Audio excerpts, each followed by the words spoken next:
If you've been watching this channel for a long time, this video might look familiar. After all, 2 years ago, for the first Darkstalker December I did, wow, has it been? Anyways, I made a video on why Darkstalker was abusive. However, despite that video, people still believe that despite all of Darkstalker's actions, he was not an abuser. In addition, I don't really like that video anymore. It's clunky in quite a few places, and I feel like my vocal delivery in that video was incredibly monotone. It also doesn't do a really good job at tying all the evidence together. I feel like nowadays, with all that I've learned in video production, I can do a much better job with accomplishing what the video aimed to do. So here's a new video on why Darkstalker is not only a genocidal megalomaniac, but also abusive. Before we get started, if you are new to this channel, please think about subscribing. I regularly post both Wings of Fire and Horror Cats videos pretty often, so you'll never be bored. And to my current subscribers, thank you so much for supporting me. I wouldn't have gone here without y'all. Before we get to the canon characters he affected, let's talk about the origins of Darkstalker. Darkstalker was based on Tui's ex from back when she was 15. At the time, the ex was a terrible person, who made a lot of bad life decisions. Tui said that she felt like Clearsight, trying to keep him from doing them. The boyfriend was so bad that her family many times tried to talk her out of dating him. Though she doesn't outright state it, it is pretty clear that her ex exhibited abusive behaviors. Considering how bad Tui's ex was, one can only assume that the character based off of him is bad and has abusive behaviors as well. Of course, we have to keep in mind death for the author. That is the idea that once a text is put out into the world, the author no longer has a say in what they wrote. However, knowing an author's intentions definitely informs someone's perspective on the writing. I mean, knowing what the Hunger Games books are based on definitely informed my opinion as I read them and helped me understand some of the deeper themes. But thankfully, we don't have to rely on the word of the author alone. I have full access to the text. So if you want to disregard the previous section, feel free to, as I have his relationship with 8 different dragons, which I will talk about in the coming sections to provide more evidence. Let's start with Whiteout. I feel like I did Whiteout's section the worst in my first video, so as an apology, she's up first. Darkstalker is abusive to his sister. That might seem odd. He constantly aims to do good by her and comfort her. His first spell, in fact, was something aimed to comfort her, a spell to make sure that no matter where she left her stuffed scavenger, it would return to her home each night. Darkstalker criticizes his father for his treatment of Whiteout as well. He says that Arctic leaves Whiteout alone the second they get home, and really his treatment of her is no more than one would treat a necklace. But is Darkstalker really much different? Even though he doesn't blatantly reject her like his father, he still ignores her opinions, and sometimes denies her agency just like Arctic, and believes he knows what is good for her better than she knows what is good for herself sometimes. This leads me to make some very uncomfortable ties to Whiteout's neurodivergence. Whiteout is very obviously neurodivergent. She canonically has associative synesthesia. Associative synesthesia is 3 times more likely to occur in those with autism, so it would not be too strange to assume that she's autism as well. People, when it comes to all neurodivergences, not just autism, tend to underestimate and baby those with disabilities. They believe that people with neurodivergences are innocent and need to be protected from the world. Darkstalker might be trying to protect her from the world, not just out of ableism, but also out of guilt. Darkstalker blames himself for her being different, thinking that if he tapped on her egg and hatched her when she was supposed to, she would not be this way. Guilt is one of the strongest motivators of Darkstalker. He babies Whiteout because of it. He erases Fathom's mind to erase Fathom's guilt, and he even genocides the Ice Wings out of guilt from not being able to protect his mother from both his father and Queen Diamond. His guilt from what he supposedly did to Whiteout and her neurodivergence itself leads to him babying her and trying to protect her from the world. What he does not realize by doing so is that he is actively ignoring her wishes. The reason he does this is because he thinks he knows what is best for everyone, which I will get into later. Now, let's talk about Fathom. Fathom is sent to the Night Kingdom to help Darkstalker. Even before Darkstalker meets Fathom, he's resistant to change. He set up measures to prevent himself from going evil, like Albatross did. From the second he meets Fathom and Indigo, he categorizes them into useful and useless. Fathom has animus abilities. He's useful. Indigo does not. She's useless and disposable to Darkstalker, and possibly an obstacle that gets in his way, which could be dangerous for her to be. Making him even more dangerous to Indigo is that during their first interaction, Indigo draws a weapon on Darkstalker, convinced that he will be just like Albatross. While this is an overreaction, it is clear that Indigo and Fathom both have PTSD from the Royal Sea-Wing massacre, and being at a party could have triggered it, as Darkstalker himself pointed out. The second he leaves, Darkstalker decides on two things. Number one, he needs to make himself stronger. He does this by enchanting himself to be immortal pretty much, even though he knows Clearsight will disagree. In order to stop the inevitable argument, he decides to do this in invisible ink. He also decides to get rid of Indigo. He could have enchanted Indigo to change her opinion on himself, just like he later does with all the dragons in the Night Kingdom. However, she didn't have any power. She didn't have anything of use to him, only things he detested, resistance, and a reminder of guilt because of her guilt over the Sea-Wing massacre. Therefore, the second that the two dragons left, he started thinking of ways to get rid of her, not to change her mind, so he could get rid of the trash and get the prize, Fathom. Darkstalker was initially turned down when he offered to erase Fathom's memories, or even just his guilt surrounding the massacre, so he came up with another plan to erase Fathom's guilt, his block to using animus magic, which would make him useful to Darkstalker and make Fathom comply with Darkstalker's worldview. The plan was an enchanted goblet, enchanted to make Fathom forget his guilt over the massacre. Luckily, Indigo was there to break the goblet. Indigo was proving to be an active threat to Darkstalker's access to Fathom, so he gets rid of her by enchanting her to live inside a statue that Fathom himself carved. He also tried to take it, an act that reminds me of a serial killer taking tokens of his victim. Darkstalker could have enchanted Indigo to like him, as I said. He could have outright killed her too, but instead he decided to trap her soul. That shows that it was personal to him. Indigo was a dragon he could not control, but the carving? That was something he could control.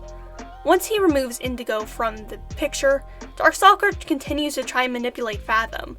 Darkstalker has an end goal for what is right for Fathom. He thinks that he would fit the best into Darkstalker's plans if he just settled down with another dragon, free of guilt and free to enchant things like a good friend to him should. He never takes in mind Fathom's plans for himself and Fathom's feelings.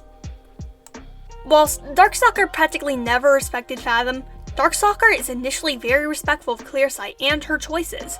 He does not pursue her when she keeps delaying their inevitable meeting. He makes this goal in order to comfort her and soothe her worries over his animus magic turning him evil. However, as time goes on, he leaves out more and more things.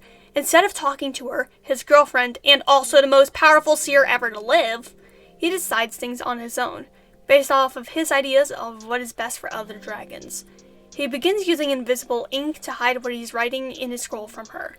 He makes enchantments that he knows that she will not agree with, like those on Fathom's goblet and Indigo.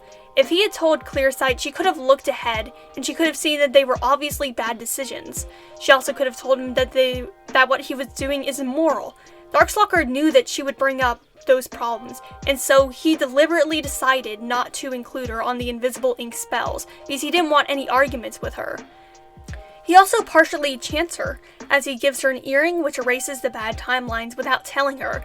Not only was the earring a violation of her privacy, it also endangered the entire kingdom. Clearsight was the head seer, and her visions were relied upon to plan for invasions and other dangerous matters of war. Though Darkstalker justifies his actions by saying that he didn't want her to worry as much, it was not his choice to make, just like how it was not his choice to make to erase Fathom's guilt, which he tried to do with the goblets. When Clearsight finally realizes how horrible everything is going, Darkstalker refuses to listen to her and stop what path he's going down. Instead, he practically tells Clearsight that she will learn to like what he's doing. According to abuse survivors, it's a very common thing that abusers say. Darkstalker thought he knew better than her, with both the earring and his plans for the future. However, in the end, he was proven wrong. He didn't see the future clearly at all. Otherwise, he would have seen what Clearsight was obviously going to do, and would have seen that his actions would lead nowhere but down a dark path. Now, we skip over 2,000 years later to Moonwatcher. Moonwatcher is the first Nightwing with abilities in a long time. While that's isolating by itself, she was also raised alone in the rainforest, with no contact with her tribe or other dragons. Because of that, she never learned what it was like to be a Nightwing, and is also socially anxious around other dragons. She was raised by her mother to believe her powers were something to be afraid of, and something to be kept hidden no matter what. She was weird because of her powers, and told other dragons would hate her and despise her because of them. So is it really a wonder that when she finds another dragon with powers, she immediately takes to him? Darkstalker also sets himself up as a mentor-like figure. He teaches her how to hide thoughts. He helps coach her through solving the mystery, and he acts superior to her, telling her that she wouldn't understand the timeline set he's looking through. All the while, he tries to isolate her from other dragons. He tells her that they are less smart than her, and that they may even betray her. He hides his actions from Moonwatcher as well, telling her that he only killed one dragon, and he deserved it. However, he personally killed more than one. There's Arctic, who he mentioned, and Quick Death, but then again, Quick Death was self-defense. There are also the 30+ dragons whom his enchanted dagger killed. That wasn't him protecting himself or his kingdom like the shield spell. That was purely him sadistically killing Icewings. Either he doesn't consider most Icewings to be dragons, which is incredibly chilling, or he flat out lied to Moon. Once he emerges from the cave he lived in, he continues to manipulate Moon.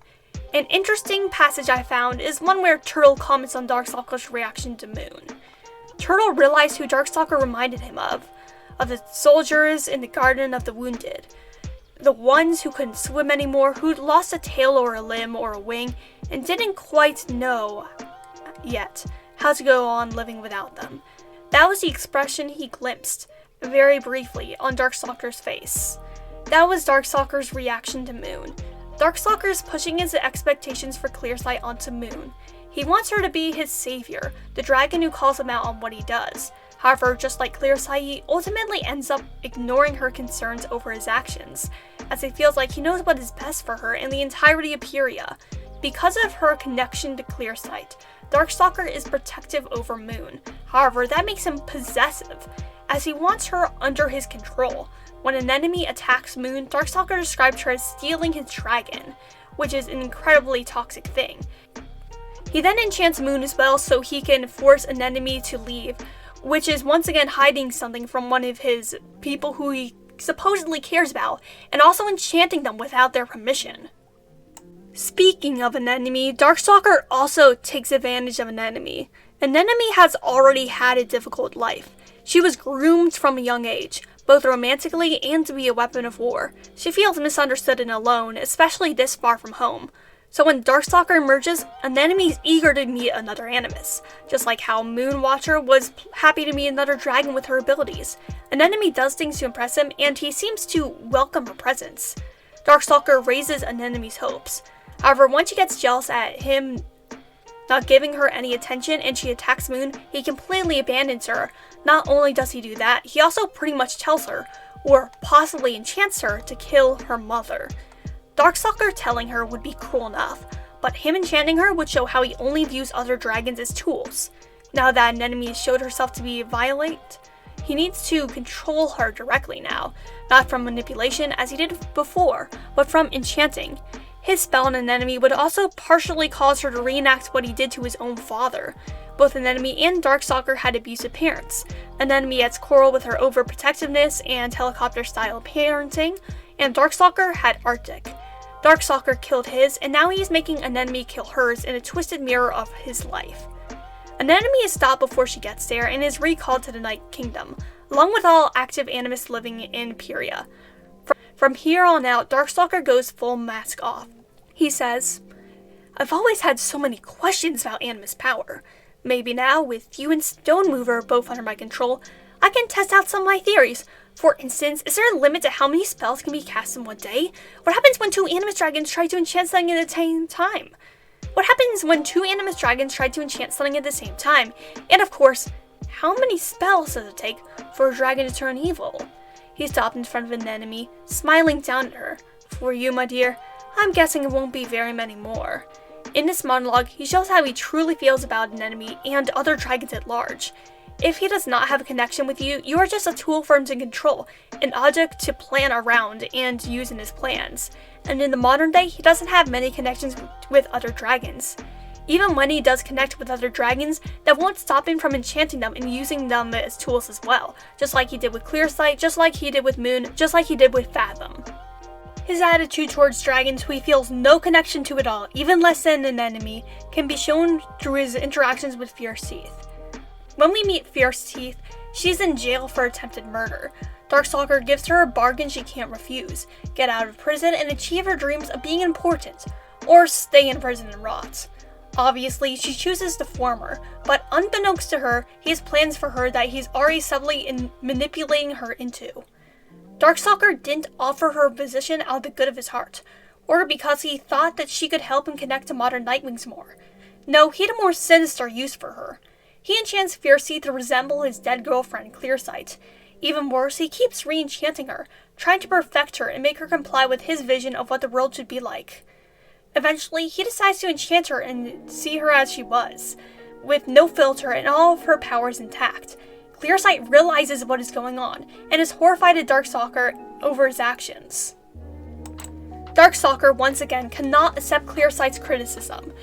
Instead of confronting her, or trying to reason with her, or realizing that maybe what he's doing is wrong because the most powerful seer of all time and also his girlfriend is telling him that what he's doing is wrong, he decides to just re-enchant her again and make her more compliant, even though he knows that will not make himself happy.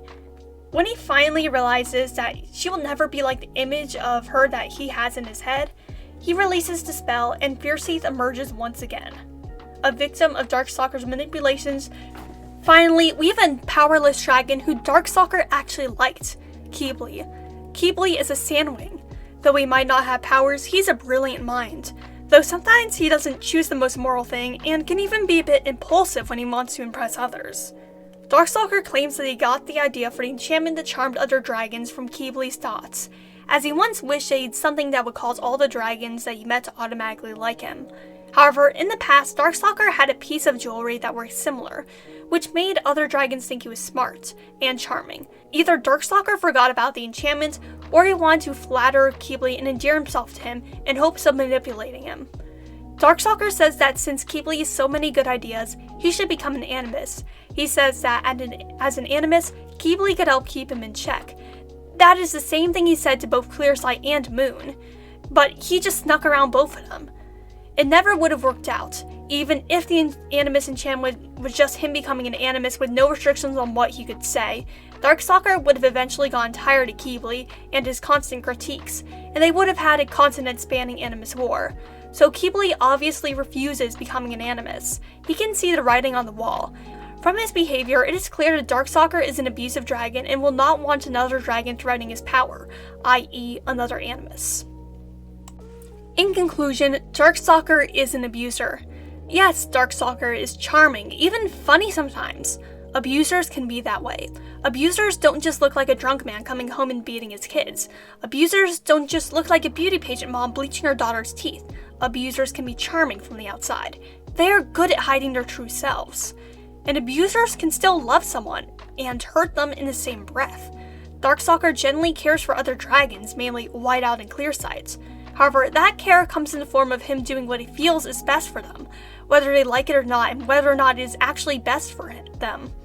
And to the dragons he does not care about, who are powerless or useless, they are disposable to him. However, most of his actions stem from his obsession with power. He seeks after dragons with power, Clearsight, Fathom, and Moon. Those who do not have powers, he manipulates to his own means. His protectiveness over Whiteout makes him feel better because of his guilt. Qibli gives him ideas, and Darkstalker eventually decides to give him power, make him more useful to him, and create a further, stronger connection.